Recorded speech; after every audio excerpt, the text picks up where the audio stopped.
It's lovely to on a Wednesday evening, and here we are. I thought because there's been some confusion, I'd revisit two things. The what we're naming this, Cosmic Vespers. And just to give you a little background, so it's in your back pocket should you ever need it. Cosmos with a K comes out of the ancient Greek concept of a wider view of cosmos with a C. Cosmos with a C has come down to being the science cosmos of Carl Sagan, for instance. But back in the day, and rebirthed by Ken Wilber, it's not just the physical universe, but also all levels of existence, including mind, culture, and spirit. This broader meaning reflects the idea that reality is multi-layered, interconnected, and goes beyond physical dimensions. The other one that has come up as a question is, what is Vespers? So Vespers is an evening prayer or worship service traditionally in the Christian liturgy. Vespers includes hymns, psalms, prayers, and its purpose is to give thanks for the day and reflect spiritually as night approaches. In some traditions, Vespers may also include moments of quiet reflection. Outside of Christian settings, Vespers can also refer more generally to any evening service or meditative gathering. So that is where we find ourselves. Tonight, and this morning, I thought we'd spend a little time with the lineages. And in that sense of Ken Wilber's integration of Cosmos with a K, and coming through the Deep Time Network, there are 4 lineages that work at integrating what it is to be aware of the cosmos, to have awe for the cosmos, and to begin to understand how to live in alignment with it. So in these lineages, we have Thomas Berry. And Thomas Berry further breaks down his piece of the new story lineage by saying the only way forward in this time of meta crises is to include science, women's wisdom, indigenous wisdom, and traditional wisdom. The next one is Maria Montessori, who in the 40s began to talk about the child and the cosmos. And I'll say more about these in a bit. Gaia comes along and is looking primarily at Earth, but it also is wanting to integrate what we've come to know. And then Big History out of Australia is doing this from a secular point of view, but again, with the integration of all these studies. So that's going to be the content of tonight. And with that, I turn it over to Marianne to open us.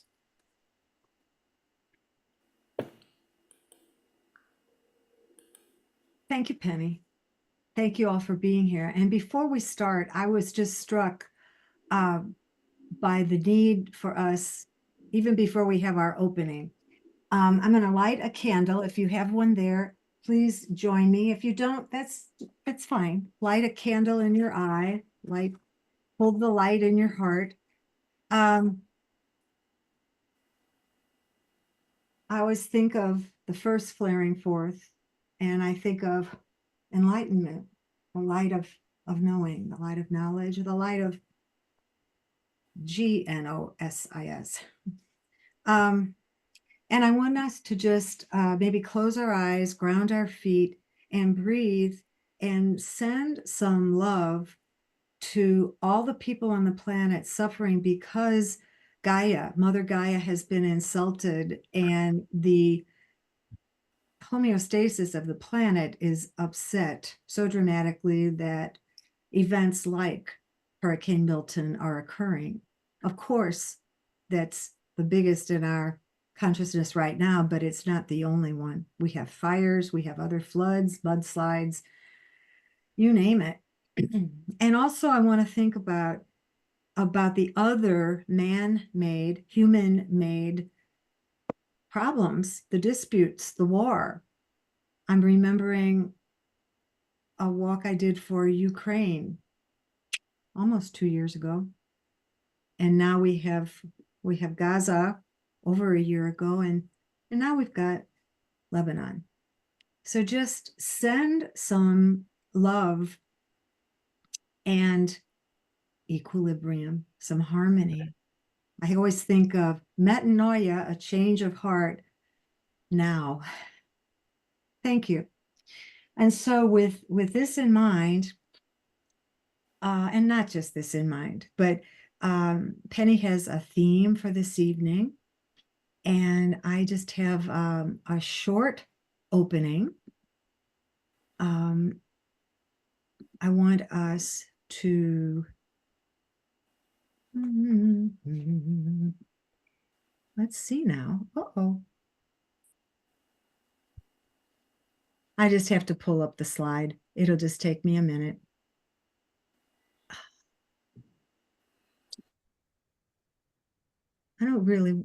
I guess I want my desktop. Okay, there we go. And I want to be here. And I want to do one more thing. Excuse me while I talk to myself. All right. This came to me from Christine Walters Paintner, a person I studied online with during the pandemic. And it struck me that it does fit in with what we're doing here in this prayer. When I close my eyes, I see them still, and it seems they reach to me and I to them. Is it gravity or a longing kindled by stardust within me, or the doorway to forever? When I close my eyes, I see them still, and it seems they reach to me and I to them. Is it gravity or a longing kindled by stardust within me, or the doorway to forever? And with this in mind, we're going to sing. I encourage you to keep yourself on mute because it just doesn't work out on Zoom. My friend Judith Tripp wrote this song in a recent pilgrimage for the recent pilgrimage I did. And she took words from Brian Swim, probably from Cosmogenesis, and from Phil Cousineau, the other presenter, probably from pilgrimage. I can't remember the name. It's one of those words. And I'm going to sing it, and I'm going to kind of do this with my hands. I want to see if I can just, there we go. 3 times, and then we will sing it together 3 times. And I encourage you can sing along with me whenever you feel you have it. But I think you'll get the idea pretty easily. Step by step emerging, flaring forth in body, soul, and mind, we walk this starry path together, pilgrims, earthlings, humankind. I'll do it 2 more times. And if you can do some body movement with it, I encourage you to. You might want to stand up to do that. I'll stay here. Step by step emerging, flaring forth in body, soul, and mind. We walk this starry path together, pilgrims, earthlings, humankind, step by step emerging, flaring forth in body, soul, and mind. We walk this starry path together, pilgrims, earthlings, humankind. Okay, let's try it together 3 times, and I try not to stop it. All right. Step by step emerging, flaring forth in body, soul, and mind. We walk this starry path together, pilgrims, earthlings, humankind. Step by step emerging, flaring forth in body, soul, and mind. We walk this starry path together, pilgrims, earthlings, humankind.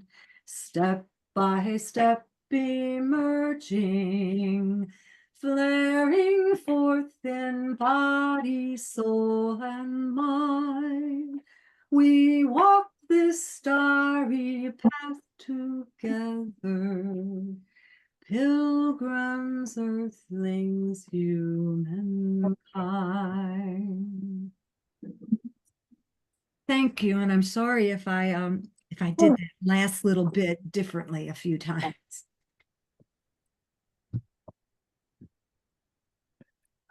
Marianne, I'm going to ask you to speak a little bit, do your Cosmos in France right now, if you would. Okay, it was so interesting. I told Penny it'll be short because I haven't processed it yet. And this afternoon, as I went through my journal, you can see the flags. I promise I won't try to address them all. But I do want to say, first of all, there was this magnificent moment of synchronicity that you just won't believe. I almost didn't believe it, but at least I knew enough to share it with the people who needed to hear it. I tried to read a little bit of news, even though I was on pilgrimage. I like reading the synopsis of the news. And so that morning, Tuesday, September 17th, the beginning, we actually gathered on Monday, but Tuesday was the first seminar day. In the New York Times, there was this wonderful story about there might be more than one way to make a planet. So I read it.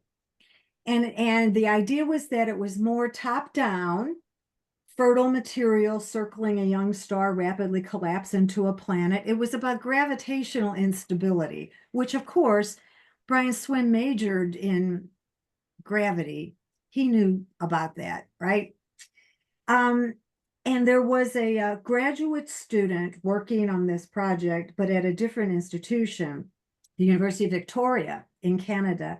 This was her quote, Jess Speedy. I think the universe is probably more creative than human minds are. I think the universe is probably more creative than human minds are. We're interested in the possibilities that lie out there. And I thought, ah. So, Brian Swim didn't act. I went up to him at the coffee break and said, I just want you to know what I read this morning. And he didn't act like it was all that stupendous. I thought it was just magnificent, of course. But he used it twice. He referred to it several times because that is what he talks about, the creativity of the universe. So with this in mind, Monica was with him. Monica is the co-author of with Brian, of a new book that's going to be coming out. And it's about the noosphere, right? And she would listen to Phil Cousineau and Brian Swim hold forth, and their styles were so different. But she talked, she would then make comments, and they were very thoughtful comments. And she is not a teacher, she's not a presenter, and she knows it, but she's growing into one because she would make these comments. For example, she came up, I guess it was later that day, about the story of the universe is a pilgrimage. And here we were on pilgrimage. And that's what the song was about, right? There is a soul journey, anima mundi, of the world, a soul journey of the world, and we can align ourselves with it, which I just love because she later on, she talked about getting over the bad mindsets and the bad habits that we have, the things that the patriarch has imbued us with over the last many years, hundreds, perhaps thousands. So there was that pilgrimage, and then there was this wonderful moment. Brian was talking about the universe is rushing to life. And he said, there are different views of this. And I'm going to read something. So I'm going into my, okay. He said, some people believe in a multiverse. And he said, Stephen Hawking is actually one of these.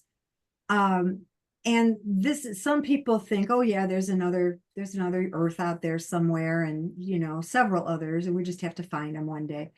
But Brian said there's no evidence of that.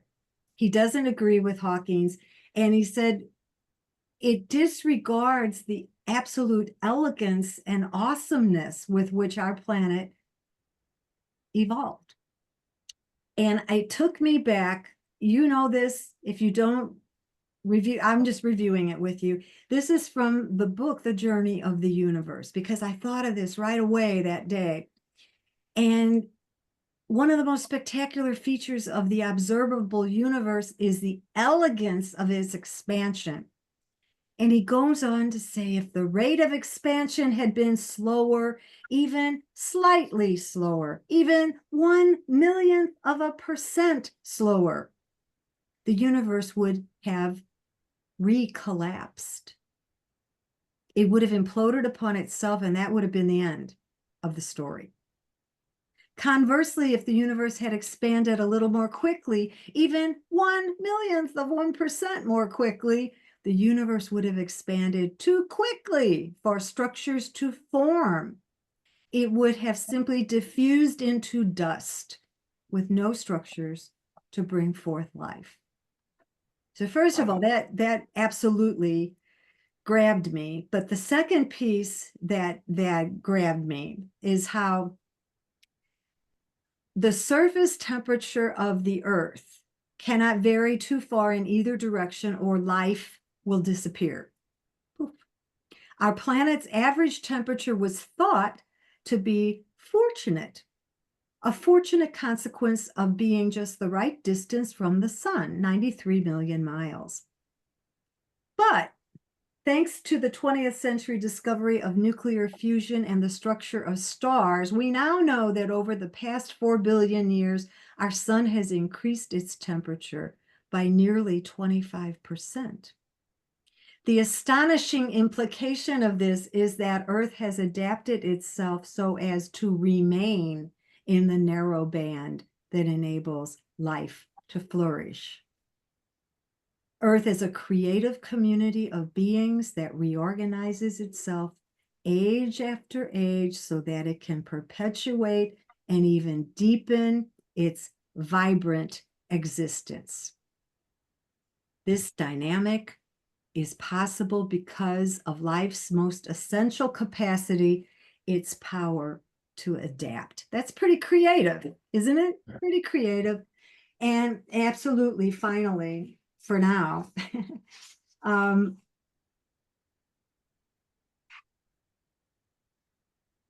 maybe that will be it. Oh, here it is. Oh yes, I just loved the way, this is a very short thing. We've stopped talking about humans at the top of the pinnacle in this circle. I'm sure we have. And a lot of people refer to other life forms. And there's a little voice in the back of me that's always saying, what about those rocks? What about those memory keepers? What about those, the stardust in my bones? And there was just a very short little thing I noticed in conversation with Monica. She talked about all entities, which includes rocks, as well as all the other life forms. All entities have the same dignity of 13.8 billion years of development. And so this is nothing you all don't know. It just struck me. You know how things sink in at different paces. Thank you, Penny.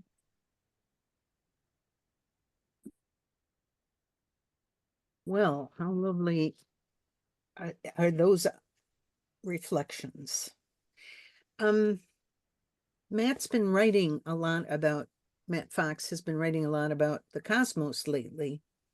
And I noted, I don't think it's always been there, that he's added cosmic thinkers to mystics and in his listing of who creation spirituality speaks to. But this week in his daily message, he wrote, "Sacredness is the birthright of all that is. It is the grace that comes with existence. What other ways are there for recovering the sense of the sacred?" So we talked about these four lineages, and they each bring a different quality forward. And this is a very loose and liberal interpretation, but when I went through and thought about it, and when we see the video that's coming up that is from the Gaia perspective, as well as, of course, the blend of all of them, the word unity is central to that. Big history is bringing integration. Maria Montessori brings the idea of awe and wonder and place in the universe. And Thomas Berry brings the sacred.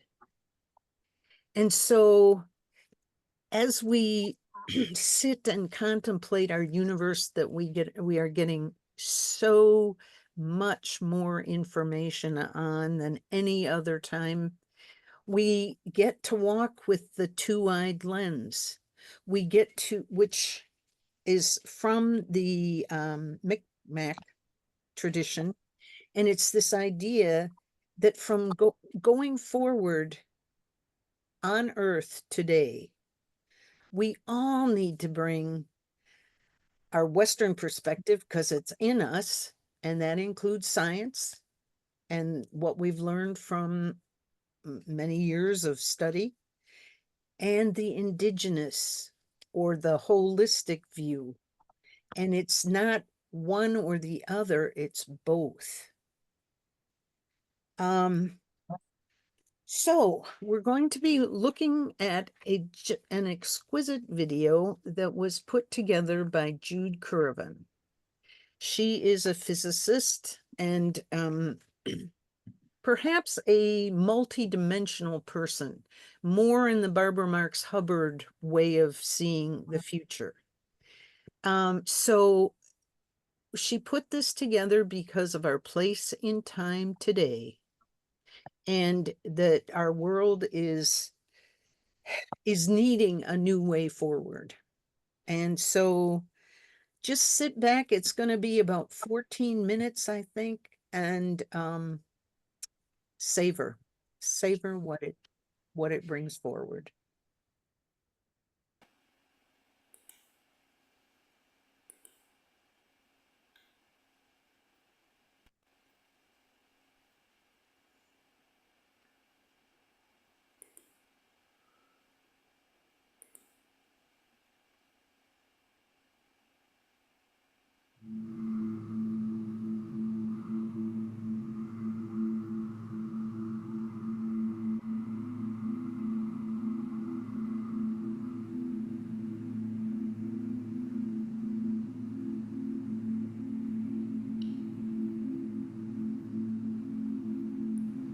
everything breathes. People breathe. Plants breathe. Planets breathe. Our whole universe breathes.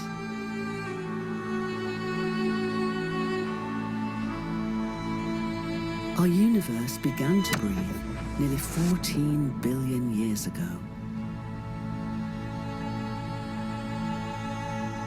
Instead of the implied chaos of a Big Bang, it began as the first moment of a wonderfully fine-tuned, beautifully ordered, and ongoing big breath.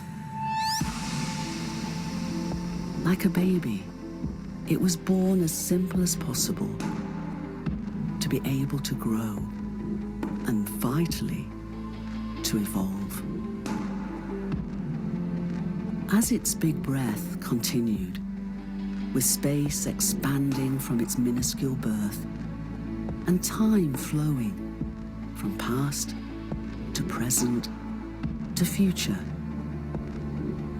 its evolutionary journey from simplicity to complexity and ever greater levels of diversity and self-awareness led from hydrogen and helium to stars and galaxies and eventually to planets and plants and people.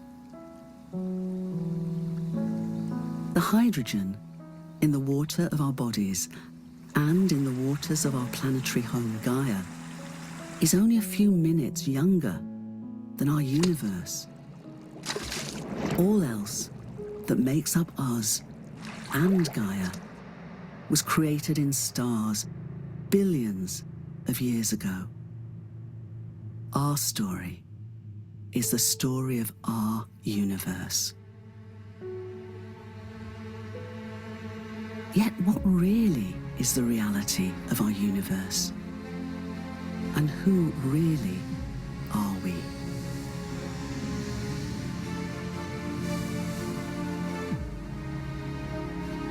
Instead of a story of separation, scientific breakthroughs are now discovering and converging with indigenous and other wisdom teachings to reveal that our entire universe exists and evolves as a wholly unified entity, with everything interrelated and interdependent with everything else. Despite its appearance of solidity, though, physical reality, while real, is actually 99.999999999% no thingness, and its material appearance isn't its deeper nature.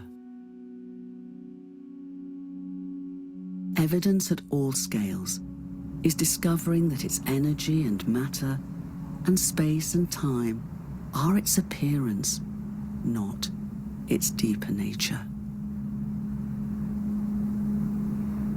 Showing that its appearance emerges from more fundamental and non-physical levels of cosmic intelligence and causation.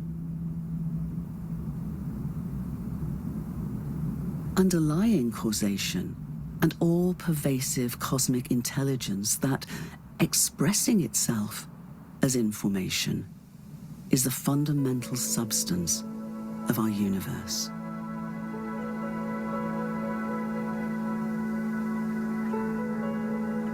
Information, though, that isn't expressed as random data, but vitally as meaningful information that literally informs all we call reality. Meaningful information that's expressed in complementary ways as the energy and matter space, and time appearance of our universe. And as we are learning from the study of black holes, our entire universe is a vast cosmic hologram. Its wholeness existing and evolving in the interdependent complexity of its informed and diverse parts. The alphabet of its informational language is the simplest possible, with only 2 letters, 1 and 0.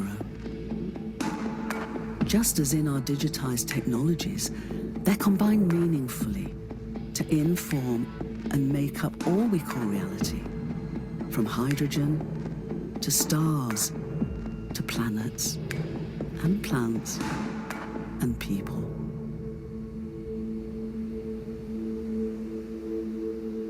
Like our digitized technologies and holograms, universal digitized information is pixelated.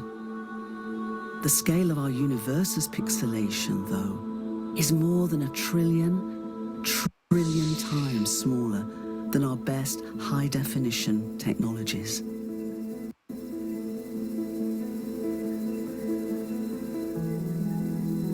As small as to the size of an atom is to our entire universe. Named after Max Planck, one of the greatest pioneers of quantum theory, from the minute pixelated Planck scale, the holographic appearance of our universe arises. The relational and dynamic informational patterns and processes of its wholeness are being discovered at all scales of existence, from atoms to planets to vast clusters of galaxies, to all of space and time. And through many fields of research, from physics, chemistry, biology, and planetary sciences, to studies of collective human behaviors, all with their complex appearances underpinned by so-named holotropic attractor patterns of information. Instead of a great object, our universe is being revealed as a great informational and finite thought in the infinite and eternal mind of the cosmos.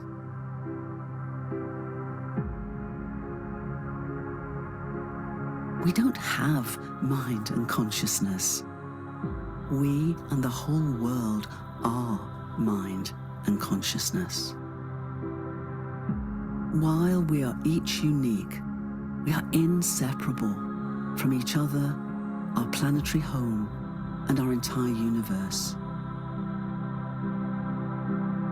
And we are each microcosmic co-creators of its magnificence and evolutionary impulse. We are family members of its vast communities of life. This is who we really are. Our unified, conscious, and essentially living universe not only meaningfully exists, but purposefully evolves. Its emergence not random, but continually and informationally guided. By around 5.5 billion years ago, interstellar clouds of molecular hydrogen, stardust, and ice had evolved to provide all the complex combinations of elements to birth planetary systems and enable biological life to emerge. The shockwaves from the explosion of a nearby star then caused such a cloud to gravitationally collapse, not in chaos, but into a protoplanetary disk, whose harmonically resonant orbits of its emerging planets surrounding a central protostar would further evolve to form our sun and solar system. Vitally for us, Gaia's place in our planetary family is perfect. In the habitable zone, not too hot and not too cold, but just right. And as a water planet, to become a home for the evolution of biological organisms. Gaia's sentience is, however, embodied not only in her biological organisms, but also throughout her planetary rocks and minerals, waters and atmosphere that form an interdependent Gaiosphere that has nurtured the continuing emergence of complexity for over 4 billion years. From the very beginning, unchanged ever since, and the same throughout all Gaia's biosphere, the DNA and RNA genetic code has informationally enabled their intricate evolution from the simplest cells to the most complex ecosystems. Crucially, informational DNA is not passive, but responsive to signals, and so able to communicate and express its genes in different ways, with biological evolution driven not by random mutations, but by proactive and beneficial responses and adaptations. Meaningful informational processes guide emergence, and with collaborative relationships of organisms, ecosystems, and the entire Gaiosphere, enabling not only gradual change, but sometimes radical and rapid transformation. Yet we've forgotten that we're inseparable from each other, Gaia, and our whole universe. As a result, we've come to a tipping point as a species and as a planet. To evolve to greater complexity, organisms throughout Gaia's long story have learned to cooperate. To survive and thrive, we can't go on behaving as we have been. We can learn to come together to be a planetary species and stewards of our planetary home as Gaians. This is our moment of choice. Based on the evidence we now have, to remember that we're inseparable. And realize too that our own conscious evolution can play a vital role in Gaia's own evolutionary progress and purpose. This is who we can remember we really are. This is who we can evolve to become.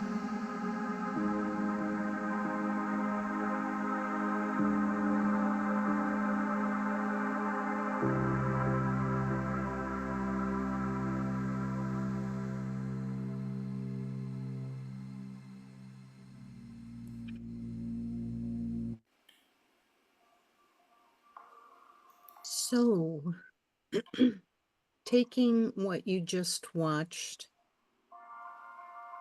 we're going to move into our meditation where we'll go into gallery mode. I ask you to put yourself on video for 5 minutes and do what you are moved to do, whether it's write, draw, sit, dance, move, whatever it is. This is time of silence to integrate what you've heard to this point tonight. And we'll be turning off the recording, and I will come back and let you know when 5 minutes is over.